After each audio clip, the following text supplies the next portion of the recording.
शाम के 5 बजने को हैं और ये वक्त होता है 5 का प्रहार का। नमस्कार, मैं रविंद्र सिंह आपके साथ। और आज 5 का प्रहार का मुद्दा दरगाह या मंदिर, दावों का दंगल। अजमेर की दरगाह में महादेव मंदिर होने का दावा किया गया। अजमेर सिविल कोर्ट में इस संबंध में एक याचिका लगाई गई और कोर्ट ने इस याचिका को सुनने योग्य मानते हुए सुनवाई की अगली तारीख 20 दिसंबर तय की। याचिका दायर करने वाले हिंदू सेना के राष्ट्रीय अध्यक्ष विष्णु गुप्ता ने मुख्य रूप से 3 आधार बताए। याचिकाकर्ता विष्णु गुप्ता का कहना है कि 2 साल की रिसर्च और रिटायर्ड जज शारदा की किताब में दिए गए तथ्यों के आधार पर यह याचिका दायर की है।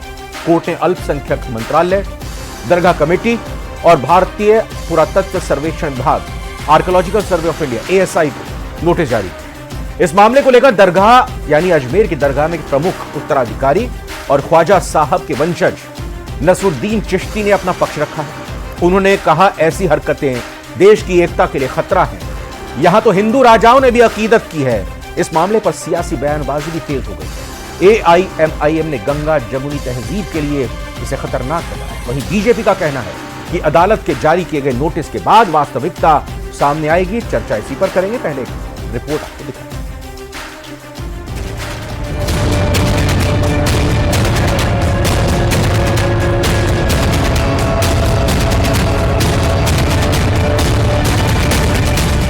अजमेर दरगाह वर्सेस शिव मंदिर का दावा। कोर्ट ने सभी पक्ष हमारे सुने हैं, मजबूती से हमारी बात सुनी है और संकट मोचन महादेव मंदिर अजमेर दरगाह इस विषय पे 2 महीने पहले सूट फाइल हुआ था। किसी कारण वो सुनवाई पे नहीं आ पाए, कुछ ना कुछ कमियां रही। सारी कमियां पूरी हो गई। माननीय अदालत ने 2 दिन से लगातार हमारी सुनवाई हो रही, कुछ कमी थी वो सब दूर हो गई। कोर्ट ने याचिका मंजूर कर पक्षकारों को भेजा नोटिस। कोर्ट द्वारा तीनों विभागों को नोटिस जारी किए गए हैं, जिसकी आगामी तारीख दी गई। इसमें नोटिस मिलने के बाद में उनके द्वारा जो साफ सफाई है या फिर उनका जो कथन है उसको कोर्ट द्वारा सुना जाएगा।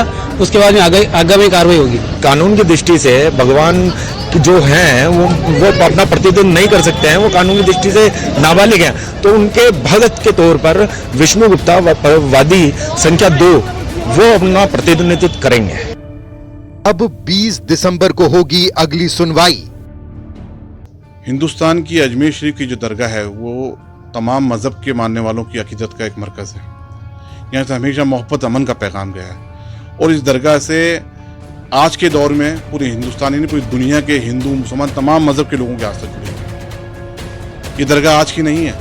गरीब नवाज रहमतुल्लाह अलैह 1195 में हिंदुस्तान आए और 1236 में आपका तकरीबन 20 साल हुआ। उसके बाद में दरगाह बनाई गई पूरी। कभी मथुरा, कभी काशी, कभी बाबरी मस्जिद के फैसला आने के बाद जबकि हमने कड़वा खूब पिया था और मान लिया था देश हित में, ये सोच रहे थे कि अब कुछ नहीं होगा, लेकिन ये थमने का नाम नहीं ले रहा। राजनीतिक वार पलटवार का दौर तेज। हर मस्जिद के नीचे इनको मूर्ति ढूंढनी अगर पड़ गई तो आप बताओ देश में होगा क्या। अजमेर शरीफ के बारे में भी कुछ सोचने की जरूरत है। दरगाह या मंदिर, दावों का दंगल।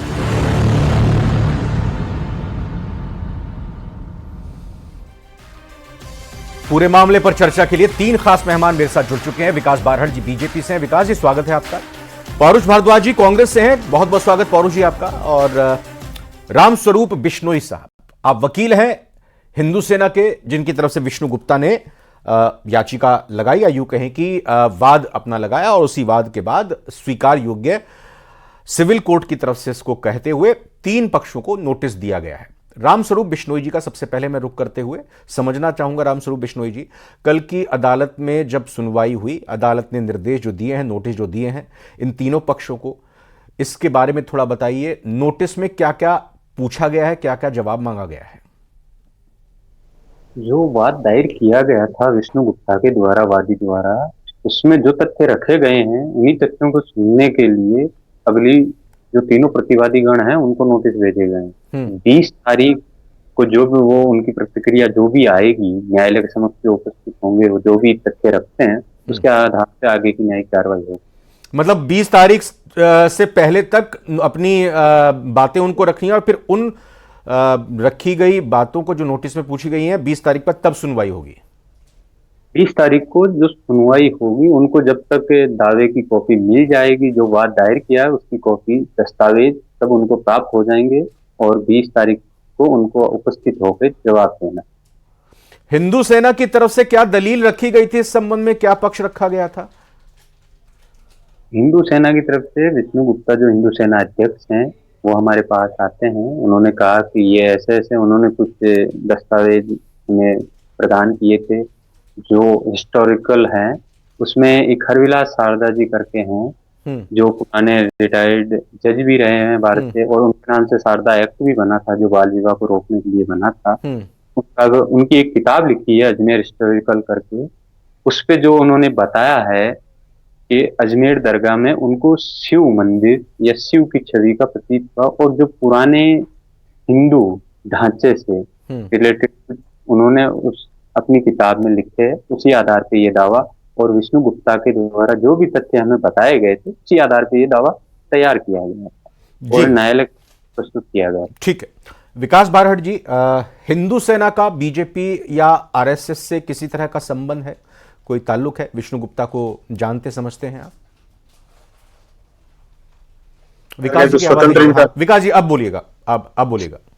ये इनका कोई सामाजिक संस्थान है, सामाजिक संगठन है। भारतीय जनता पार्टी से किसी प्रकार का किसी भी सामाजिक संगठन का कोई जो है लेना देना है नहीं। और संघ के बारे में जहां तक मुझे पता है कि संघ का भी कोई ऐसी ये आदिशासी संगठन नहीं है। जहां तक मैं जानता हूं ये एक स्वतंत्र संस्था है और इन्होंने जो है वो अपने सोर्सेज के आधार पे कोर्ट का रुख किया है और कोर्ट में अपनी मांग रखी है।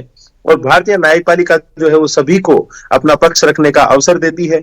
और केंद्र में नरेंद्र मोदी जी की सरकार और राजस्थान में भजन लाल जी की सरकार, हम प्रतिबद्ध हैं कि न्यायपालिका के द्वारा दिए गए किसी भी आदेश, किसी भी फैसले को इम्प्लीमेंट करवाया जाए। इसके लिए लॉ एंड ऑर्डर को मेंटेन करना जो है वो राजस्थान सरकार और हमारे प्रशासन जो सरकार के द्वारा गवर्न किया जाता है उसकी रेस्पॉन्सिबिलिटी। आप पहले से ही तैयार बैठे हैं कि लॉ एंड ऑर्डर को पूरी तरह से हम सुनिश्चित रखेंगे, बहुत अच्छी बात है। लेकिन बिल्कुल कल परसों जो यूपी में, उत्तर प्रदेश में जो घटना हुई उसके बाद स्वाभाविक है कि लॉ एंड ऑर्डर का तो ध्यान जो है वो सरकार, और सरकार इस मामले में बिल्कुल मुस्तैद है। अगर कोर्ट किसी प्रकार का ऐसा निर्णय, कल इस फैसले के आने के बाद या कहें कि नोटिस जारी किए जाने के बाद दो पक्षों के एक महत्वपूर्ण बयान आए राजनेताओं के। एक तो असदुद्दीन ओवैसी का यह कहना कि ये गंगा जमुनी तहजीब के लिए बेहद खतरनाक है। इमरान मसूद कांग्रेस के सांसद हैं, उनका यह कहना कि इन लोगों को, अब इन लोगों का वो अर्थ क्या है आप भी समझ सकते हैं, हम भी, कि इन लोगों को हर मस्जिद के नीचे मंदिर दिखाई दे रहे हैं, मंदिर ढूंढ रहे हैं। तो देखिए ये तो इसमें तो कोई मैं मानता हूं कि ओवैसी साहब ने जो बात कही है वो ओवैसी साहब को खुद को विचार करना चाहिए कि जब इनके पुराने जो ग्रंथ हैं, मुगल आक्रांता जब भारत में जहां जहां उन्होंने आक्रमण किए वहां वहां उन्होंने बहुत से ऐसे मंदिर थे जिनके इनके ग्रंथों के अंदर, इतिहास के अंदर लिखा हुआ मिलता है। और कई जगह पर देखिए जहां सर्वे हुआ वहां पर ऐसे साक्ष्य भी प्रमाणित हुए हैं। तो मंदिरों को तोड़कर उनका रूपांतरण तो किया गया है, ऐसे तो इतिहास में कई जगह साक्ष्य मिलते हैं। और मैं मानता हूं कि इसमें आपत्ति क्या है, अगर कोई धार्मिक स्थल किसी भी धर्म के व्यक्ति के द्वारा, और उसमें भी एक 100 साल पुरानी किताब जो कि एक जिम्मेदार आदमी के द्वारा लिखी गई थी, तत्कालीन जो जज हुआ करते थे उनके द्वारा लिखी गई किताब को अगर आधार मानकर किसी ने न्याय की गुहार लगाई है, तो मैं मानता हूं न्यायपालिका का तो कम से कम इनको सम्मान करना चाहिए। वैसे तो ये संवैधानिक संस्थाओं को जो है वो धता बताते रहे हैं, ये तो वही लोग हैं जिन्होंने 15 मिनट और 5 मिनट कई बातें करते रहते हैं। तो इनकी बात को तो देखिए समाज कितनी तवज्जो देता है। हाँ, अल्पसंख्यक समुदाय को जरूर ये अपनी ऐसी बातों से गुमराह करने का काम हमेशा से करते आए हैं।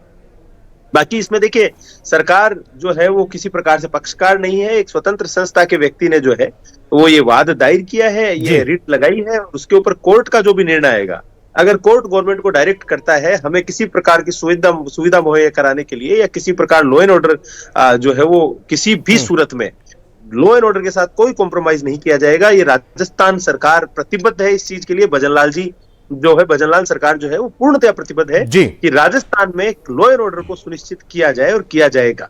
जी पौरुष भारद्वाज जी, आपका रुख करूंगा। आपने सुना जो वादी पक्ष के वकील हैं उन्होंने क्या बताया, किस तरह से इस केस को उन्होंने आगे रखा है।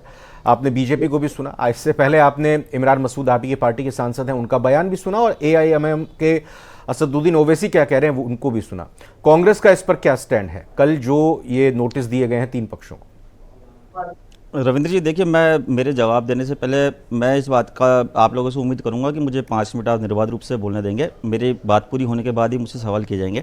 मैं इस बात को कहना चाहूंगा कि इस मामले के अंदर देखा जाए तो 2 तथ्य सामने आते हैं। एक तो ऐतिहासिक तथ्य जो है वो चीज, और एक वर्तमान घटनाओं की क्रोनोलॉजी। मैं ऐतिहासिक तथ्यों पर बात करना चाहूंगा। तो हम मोटे तौर पर 3 इतिहास के 3 पार्ट जो हम देखते हैं। एक तो प्राचीन इतिहास होता है जिसमें हमारे हिंदू राजा जो हुए, सनातनी राजा हुए, गौरवमयी राजा हुए। उसके बाद में देखिए उसमें जब अंतिम सम्राट हुए, वो जो जिनका एक पूरे भारत के स्तर पे गौरव था, वो सम्राट अशोक हुए, जिनके नाम से आज अशोक स्तंभ आज ही बना हुआ है। उसके बाद मध्यकालीन इतिहास आया जहाँ पे मुगल भी भारत में आए, तुर्क भी भारत में आए, शक भी आए, हूण भी आए। उसी समय जैन धर्म का, सिख धर्म का, अनेक धर्मों का प्रादुर्भाव भारत के अंदर हुआ। उसके बाद में एक आधुनिक इतिहास की हम बात करें तो वहाँ पे अंग्रेजों का, डच का और जो पुर्तगाली है उनका जो है यहाँ पे शासन रहा। तो मैं इस बात को कहना चाहूंगा कि जब जिस धर्म के राजा का शासन रहा तो निश्चित तौर पे उन्होंने अपने खुद के धर्मस्थल को प्रधानता देते हुए बनवाया, और बनवाना भी चाहिए, इसमें दोहराया। परंतु चूंकि भारत में जो क्रमिक इतिहास का यदि हम वर्णन देखें तो उसके अंदर एक स्थिति जाकर के ऐसी बन जाती है कि जहाँ पे सब जो है वो एक मिक्स हो जाते हैं, और जहाँ पे जो वर्तमान स्थिति जो भारत की धर्मनिरपेक्ष स्वरूप वाली स्थिति है वो स्थिति आ जाती है। आगे जाकर के इन सब चीजों के मध्य में विवाद ना हो, इसलिए ही 1991 में हमारी सरकार के द्वारा जो है वो प्लेसेस ऑफ वर्शिप एक्ट लाया गया कि 1947 की जो धार्मिक स्थलों की स्थिति है वो बहाल मानी जाएगी। पुराने जो धार्मिक स्थल है उसके ऊपर सिर्फ सिवाय राम मंदिर के और उसके 1-2 को छोड़ करके और कोई विवाद नहीं होगा। तो देखिए अभी वर्तमान स्वरूप की यदि हम बात करते हैं तो निश्चित तौर पर तथ्य कुछ भी होंगे, परंतु क्या न्यायालय, हालांकि न्यायालय स्वतंत्र होती है, इस पर आपको और हमें टिप्पणी करने का कोई अधिकार नहीं है, परंतु फिर भी हमें किसी कानूनी विशेषज्ञ जो हमारे यहाँ पे बैठे हैं उनसे पूछा जाना चाहिए कि जो संसद ने प्लेसेस ऑफ वर्शिप एक्ट पास कर दिया, क्या उसको ओवर रूल करके स्थानीय अदालतों को धर्म स्थलों के मामले में हुए विवाद पर नोटिस जारी करने का हक है? यदि उनको हक है तो निश्चित तौर पे कार्रवाई आगे बढ़ेगी। न्यायालय का मामला है। न्यायालय ने देखिए 3 जनों को नोटिस जारी किया, जिसमें 2 तो भारत सरकार के मंत्रालय हैं और एक जो है वो दरगाह कमेटी है। अभी तो नोटिस जारी हुआ है, अभी तथ्य सामने आने दीजिए क्या होता है क्या नहीं होता। परंतु हमें देखा जाए तो हमारे जो प्लेसेस ऑफ वर्शिप एक्ट है, जिसने पुराने भारत के इतिहास को देखते हुए सर्वधर्म संभाव वाली एक स्थिति जो बना करके रखी, तो उसको भी हमें ध्यान रखना होगा। और अदालतों की जो सीमाएं उसको भी हमें ध्यान रखना होगा कि जो लोकल अदालतें हैं, क्या उनको ये अधिकार है कि वो भारत की संसद द्वारा 1991 में पास किए गए एक्ट का उल्लंघन करके इस प्रकार के जो है याचिकाएं वो स्वीकार कर सकती है। मैं बात कहना चाहूंगा। रख लिया आपने अपनी बात? जी, टाइमर लगा के रखा था मैंने, और ये करीब 3.5 मिनट आपने बिना ब्रेक के अपनी बात को रखा है। वैसे ये शर्त आपने लगाई ना, कंडीशन अपने जवाब देने की, ऐसी कंडीशन कहीं किसी ने आज तक लगाई नहीं है, लेकिन चलिए आपका हमने सम्मान किया। मैं आता हूं नज़मी फारूकी का, आपकी ये ख्वाहिश भी पूरी कर देते हैं, क्योंकि आपने कहा कि हमारे पैनल में अगर कोई वकील है, ये ख्वाहिश भी आपकी पूरी करते हैं। नज़मी फारूकी साहब हैं अधिवक्ता। नज़मी साहब, पौरुष जी हैं कांग्रेस के प्रवक्ता, उनका ये कहना कि प्लेसेस ऑफ वर्शिप एक्ट लागू कर दिया गया था, यानी यथास्थिति राम मंदिर के अलावा कुछ जगहों को छोड़कर ये कहा गया था कि यथास्थिति बरकरार रखी जाए, जहां मस्जिद है, जहां मंदिर है, जहां गिरजाघर है, जहां पर गुरुद्वारा है, वो वहां पर वहीं रहे, सबकी वर्शिप के ही जगह रहे, वहां पर और कोई याचिका या कानूनी उस पर नहीं किया जा सकता। तो ये फैसले पर ही एक तरह से कहें कि सवाल उठाया है। क्या वाकई में सिविल कोर्ट का जो कल नोटिस जारी करना है ये अपने दायरे से बाहर जाना है या नहीं है? प्लेसेस ऑफ वर्शिप एक्ट से क्या ये क्लैश कर रहा है? बिल्कुल साहब, ये वकील साहब सही फरमा रहे हैं कि एक एक्ट है, उस एक्ट के हिसाब से इस काम होना चाहिए था। अब लेकिन सिविल सीपीसी में प्रोविजन है, कोई भी बंदा न्यायालय में जाएगा तो उसको इंटरटेन कोर्ट करेगी। बाद में उसका स्टेटस क्या रहता है, केस का एक्ट से बाधित है, तो कई प्रोविजन है, 7-11 वगैरह है सीपीसी के अंदर, कई रास्ते ऐसे हैं कि उस दावे को खारिज कराया जा सकता है। तो वकील साहब ने सही फरमाया है कि जो वकील साहब पौरुष जी हैं कांग्रेस के, पौरुष जी हैं कांग्रेस के। हाँ बताइए नज़मी साहब, बोलिए। जी हाँ, जो इन्होंने बताया है वो बिल्कुल सही कह रहे हैं। अब प्राइम फेसी तो ये है कि अभी तो नोटिस जारी हुए हैं, सभी अपना पक्ष रखेंगे। अब एक बंदा कोई कोर्ट में आ गया है, विष्णु गुप्ता जी अपनी दरख्वास्त लेकर आए, अपना दावा लेकर, अच्छी बात है, कोर्ट में एंटरटेन हो गया। कोर्ट ने पहले वो गलत कोर्ट में चले गए थे, क्योंकि मैं अजमेर से हूँ, मुझे सारी स्थिति पता है। पहले वो किसी नॉन जुडिशियल कोर्ट में गए थे, फिर उन्होंने काफी प्रयास किए, 2 महीने तक तो उनको यही नहीं पता चला कि उनका जो दावा है वो किस कोर्ट में चलना चाहिए। चलो उसके बाद ये देर सवेरे प्रॉपर कोर्ट में पहुंचे, इनका दावा एंटरटेन हुआ और कोर्ट में ये बात आई भी थी कि 1991 एक्ट से क्या होता है इसके अंदर अगर आप दावा कर रहे हो तो उन्होंने कहा कि ठीक है, अभी आप हमारा दावा तो लीजिए, फिर हम इसका जवाब देंगे। कोर्ट ने उनका दावा ले लिया है, पक्षकारों को नोटिस जारी कर दी है, पक्षकार अपना हिसाब से अपने जवाब पेश करेंगे और कहीं ना कहीं बार्ड बाय लॉ है, ये क्लियर हो जाएगा आने वाले टाइम में। नहीं, नजमी साहब, आपने एक शंका जाहिर की कि हाँ, प्लेसेस ऑफ वर्शिप एक्ट से हो सकता है ये क्लैश करेगा नहीं करेगा, अब नोटिस जारी किए गए, आगे क्या सुनवाई होती है। लेकिन अगर हम ज्ञानवापी का मामला देखें, मथुरा का देखें और बाकी इधर संभल का देखें, यहां पर भी तो अदालत के फैसले और तकरीर के बाद ही सारी चीजें आगे बढ़ी हैं ना, तब आड़े नहीं आया ये प्लेसेस ऑफ वर्शिप एक्ट। ये उससे अलग कैसे, अंदर तो यह अलग कैसे हो सकता है जी? वहां पे संभल में तो पक्षकार बने नहीं। हाँ। संभल में जो मामला है वो बिल्कुल अलग है, इसके बिल्कुल विपरीत है। इसका अजमेर से कोई मामला बैठता नहीं है, ये बिल्कुल मामला अलग है जी। अब रहा सवाल अजमेर दरगाह का, तो अभी इन्होंने सिर्फ नोटिस जारी किया, बुलाया पक्षकारों को, ऐसा कोई इंट्रीम ऑर्डर पास नहीं किया। अभी ऑफिस ऑब्जेक्शन क्लियर होने के बाद में जज साहब के सामने फाइल आई है, उनको सुना है, सुनने के बाद पार्टीज को नोटिस जारी किए कि आप आके बताइए कि ये आपके खिलाफ दावा पेश हुआ, उसमें जवाब दें। अब पार्टीज तीन अपना गवर्नमेंट की पार्टी है, तीनों की तीनों, समाज कल्याण मंत्रालय भी गवर्नमेंट है, आर्कियोलॉजी भी गवर्नमेंट है, दरगाह कमेटी भी गवर्नमेंट है। गवर्नमेंट अपना पक्ष रखेगी, बखूबी आराम से रखेगी, और अगर बार्ड बाय लॉ है तो वो 7-11 के अंदर वो खारिज भी होगा दावा। ये क्या होता है 7-11 सर, थोड़ा समझाइए आम आदमी के हिसाब से। सीपीसी में सीपी सिविल प्रोसीजर में एक प्रावधान है, अगर कोई भी दावा ऐसा पेश हो गया है जो किसी कानून से बाधित है, बार्ड बाय लॉ है, कानून के प्रोविजनों का उल्लंघन करते हुए कोई दावा पेश हुआ है, तो ऑर्डर 7-11 में खारिज किया जा सकता है। रामस्वरूप बिश्नोई जी, क्या 7-11 में खारिज किया जा सकता है? दूसरी चीज ये जो विष्णु गुप्ता जी के वकील हैं रामस्वरूप बिश्नोई भी हमारे साथ, नजमी साहब हैं मौजूद।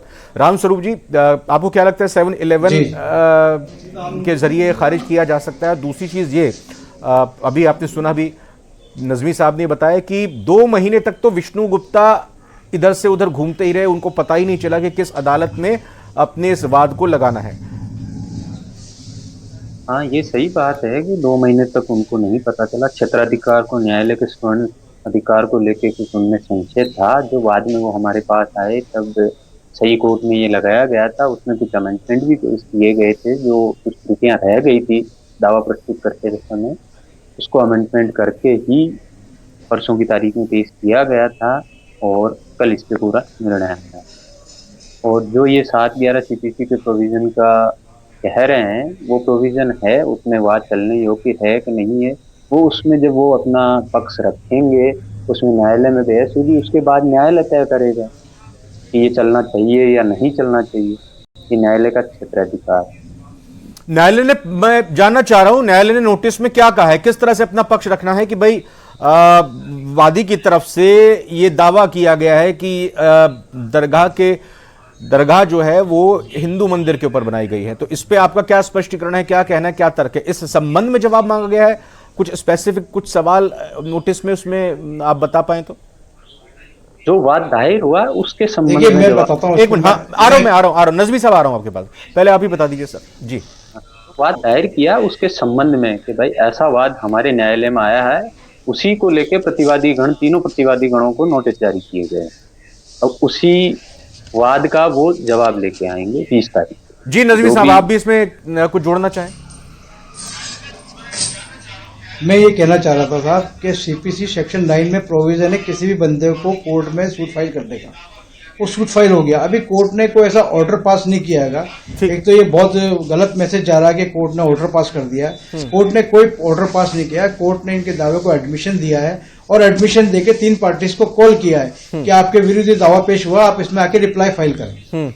तो ये सबसे बड़ी जो गुमराही तभी हो रही है कि उनको कोई ऑर्डर कर दिया, ऐसा कोई ऑर्डर नहीं हुआ है साहब कोर्ट के अंदर।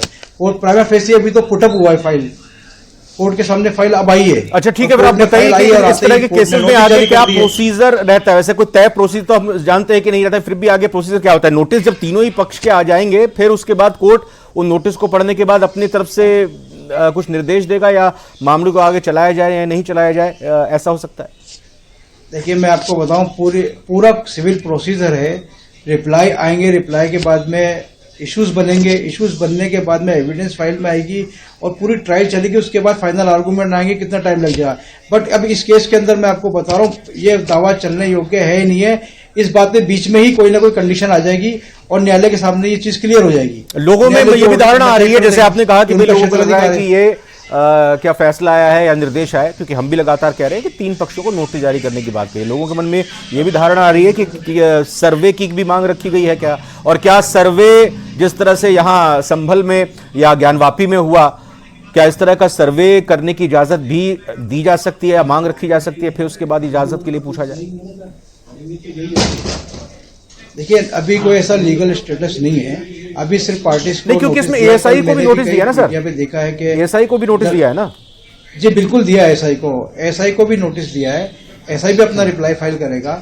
मैं आपसे कह रहा था कि अभी सिर्फ नोटिस के लिए ही कोर्ट ने ऑर्डर किया है कि इनको नोटिस दिया जाए पार्टी को, कोई सर्वे वगैरह का ऑर्डर नहीं हुआ है, क्योंकि कल मीडिया पे चल रहा था अजमेर दरगाह के अंदर भी होगा सर्वे, ऐसा कोई अभी ऑर्डर पास हुआ नहीं है। पौरुष भारद्वाज जी, मेरे को ये बताइए कि ये मामला जिस तरह से है, संयम बरतना चाहिए, राजनीति नहीं होनी चाहिए, और विकास जी ने भी कहा कि सरकार पूरी तरह से प्रतिबद्ध है, जिस तरह से भी अपेक्षा अदालत की तरफ से की जाएगी उसकी पूर्ति होगी और कोई कानून व्यवस्था की स्थिति के ऊपर सवाल ना आए, ये सुनिश्चित किया जाएगा। पौरुष जी, देखिए रविंद्र जी, निश्चित तौर पे मैं इसी बात को कहना चाहूँगा कि जो स्थितियाँ बनी भारत की आज़ादी से पहले उसी को ध्यान में रखते हुए भविष्य में झगड़े नहीं हो, इसलिए 1991 में जो है प्लेसेस ऑफ वर्शिप एक्ट लाया गया। और ये एक्ट क्यों लाया गया, देखिए इसकी खूबसूरती मैं आपको बताना चाहूँगा एक उदाहरण के तौर पर।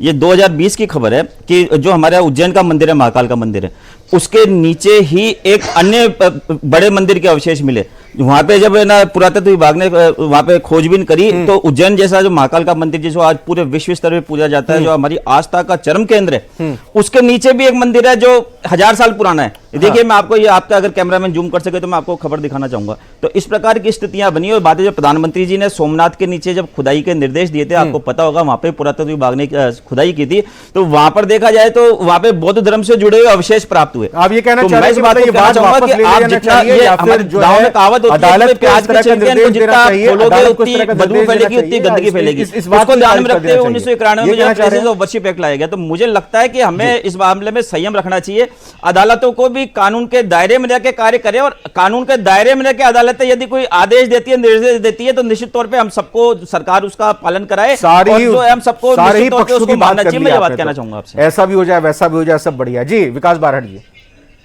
देखिए रविंद्र जी, सबसे पहले तो पौरुष भारद्वाज जी आज जो है इनको पढ़ा के भेजा है, तो पहले तो एंशिएंट मिडाइवल, मुझे आपकी जैसी ट्रेनिंग नहीं होती, ये जनरल सबके, ये भारत के हिंदुस्तान के रहने वाले हर व्यक्ति के जहन में चीज है। बोलिए विकास जी, जल्दी। मुझे नहीं पता कि आपने ये पढ़ाई क्यों नहीं की अब तक, मुझे नहीं पता, मुझे आज पढ़ने की आवश्यकता नहीं पड़ी, मेरे जहन में है।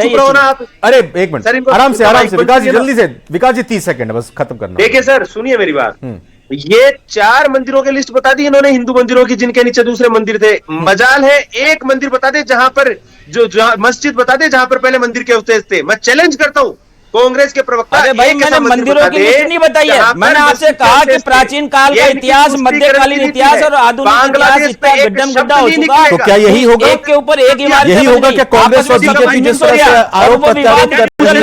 उम्मीद यही करते हैं, अपेक्षा सब यही करते हैं कि राजनीति इस मुद्दे पर नहीं होनी चाहिए। धैर्य के साथ सबको अदालत के फैसले का, अदालत के निर्देश का, अदालत की प्रोसीडिंग्स का इंतजार करना चाहिए। सभी मेहमानों का बहुत बहुत धन्यवाद करना चाहिए। 5 का प्रहार में आज